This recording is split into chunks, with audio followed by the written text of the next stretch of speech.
خلفان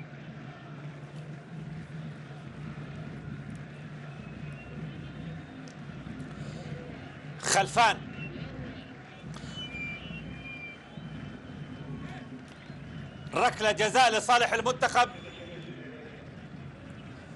القطري.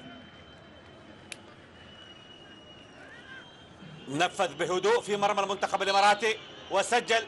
خلفان يتقدم في مرمى المنتخب العماني ويسجل هدف لخطر، هدف في الدقيقة العاشرة، في الدقيقة العاشرة من زمن شوط المباراة الثاني.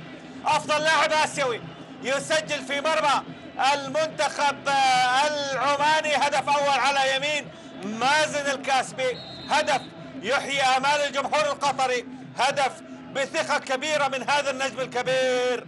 وخلفان إبراهيم خلفان كما كان والده إبراهيم خلفان متألقا ونجما وصانع لعب حقيقي في منتصف الملعب. هنا خلفان يأتي ليس فقط ليصنع اللعب وليصنع ركعة التنفيذ لصالح المنتخب العماني. ركلة جزاء، قاسم برهان في المرمى وحسين هدف التعادل، هدف التعادل في الدقيقة 26، هدف التعادل في الدقيقة 26 لمنتخب عمان. البديل حسين الحضري يسجل على يمين قاسم برهان، وبرهان ذهب للناحية اليسرى.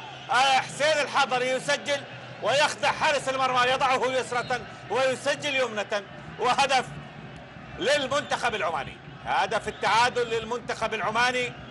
فرحة للاعب الشاب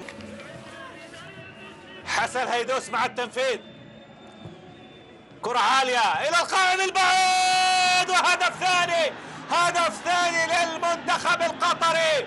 البديل من أول استلام محمد السيد عبد المطلب جده هو صاحب الهدف الثاني للمنتخب القطري. كرة مرت مرور الكرام من أمام المدافعين وأمام المهاجمين داخل منطقة الجزاء وإلى آخر لاعب كان هناك قادما من الخلف محمد السيد جده، ويحرز هدف ثاني لمنتخب قطر، هدف ثاني من محمد جده. هناك شوفوا اللاعب اللي كان اللاعب الأخير هناك بالنسبة للمنتخب العماني اللي فقد المتابعة، رائد إبراهيم فقد المتابعة ويسجل محمد جده الهدف الثاني. سعيد جدا بالفعل، سعيد كثيرا بهدف يأتي في الدقيقة 43، هدف يقلب الموازين تماما ويؤكد بأن